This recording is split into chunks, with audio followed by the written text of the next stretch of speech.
7ஆம் அதிகாரம். அதன் விளைவாக இறந்து உயிருடன் எழுப்பப்பட்ட கிறிஸ்துவோடு நீங்கள் இணைக்கப்பட்டிருக்கிறீர்கள்.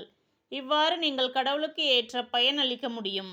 நாம் நமது ஊனியல்பின்படி வாழ்ந்தபோது சட்டத்தை ஒரு வாய்ப்பாக்கிக் கொண்டு பாவ இச்சைகள் நம்முடைய உறுப்புகளில் செயலாற்றின.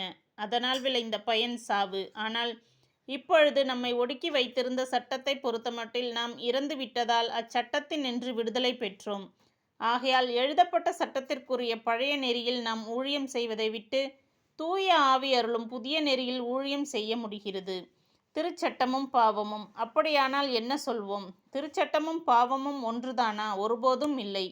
ஆயினும் திருச்சட்டம் வழியாயன்றி பாவம் என்ன என்று நான் அறிந்திருக்க மாட்டேன். எப்படியெனில், பிறருக்குரியது எதையும் கவர்ந்திட விரும்பாதே என்று சட்டம் சொல்லாமல் போயிருந்தால் அவ்விருப்பம் என்ன என்றே அறிந்திருக்க மாட்டேன். ஆனால் கட்டளை தந்த வாய்ப்பை பயன்படுத்தி கொண்டு பாவம் என்னுள் எல்லா வகை ஆசைகளையும் தூண்டிவிட்டது. ஏனெனில் சட்டம் இல்லையேல் பாவத்திற்கு உயிர் இல்லை. ஒரு காலத்தில் சட்டம் இல்லாத போது நான் உயிர் உள்ளவனாயிருந்தேன். கட்டளை தரப்பட்ட போது பாவம் உயிர் பெற்றது. நான் உயிர் இழந்தேன். வாழ்வுக்கு வழியாய் இருக்க வேண்டிய கட்டளை எனக்கு சாவுக்கு வழியாயிற்று என்று கண்டேன். கட்டளை தந்த வாய்ப்பை பயன்படுத்தி கொண்டு பாவம் என்னை ஏமாற்றி அந்த கட்டளை வழியாகவே என்னை கொன்றும் விட்டது. திருச்சட்டம் தன்னிலே தூயதுதான். அவ்வாறே கட்டளையும் தூயது, நேரியது, நல்லது. அவ்வாறாயின் நல்லது என் சாவுக்கு காரணமாக மாறிவிட்டதா? ஒருபோதும் இல்லை. எல்லாம் பாவத்தின் வேலைதான். பாவம் தன் இயல்பை வெளிப்படுத்துவதற்காக நல்லதொன்றை கொண்டு எனக்கு சாவை விளைவித்து இவ்வாறு கட்டளையின் வழியாய் பாவம் தன் கொடிய இயல்பை அளவு கடந்த முறையில் வெளிப்படுத்தியது. மனிதருக்குள்ளே போராட்டம். திருச்சட்டம் ஆவிக்குரியது என்பது நமக்கு தெரிந்ததே. ஆனால் நான் ஊனியல்பின் பாவத்திற்கு அடிமையாக விற்கப்பட்டவன். ஏனெனில் நான் செய்வது என்னவென்று எனக்கே தெரிவதில்லை.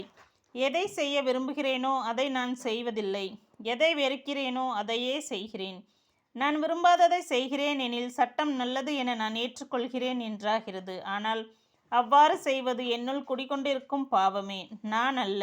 ஏனெனில் என்னுள், அதாவது வலுவற்ற என் ஊனியல்பில் நல்லது எதுவும் குடிக்கொண்டிருக்கவில்லை என எனக்கு தெரியும். நன்மை செய்யும் விருப்பம் என்னிடம் இல்லாமல் இல்லை. அதை செய்யத்தான் முடியவில்லை. நான் விரும்பும் நன்மை செய்வதில்லை, விரும்பாத தீமையையே செய்கிறேன். என் உறுப்புகளில் இருக்கும் அந்த பாவச் சட்டத்திற்கு என்னை கட்டுப்படுத்துகிறது. அந்தோ இரங்கத்தக்க மனிதன் நான். சாவுக்குள்ளாகும் இந்த உடலின் நின்று என்னை விடுவிப்பவர் யார்? நம் ஆண்டவர் இயேசு கிறிஸ்துவின் வழியாய் கடவுள்தாம் விடுவிப்பார். அவருக்கு நன்றி. சுருங்கச் சொல்லின், என் மனத்தால் கடவுளின் சட்டத்திற்கு கட்டுப்பட்டிருக்கும் நானே என் ஊனியல்பினால் பாவத்தின் சட்டத்திற்கும் கட்டுப்பட்டிருக்கிறேன்.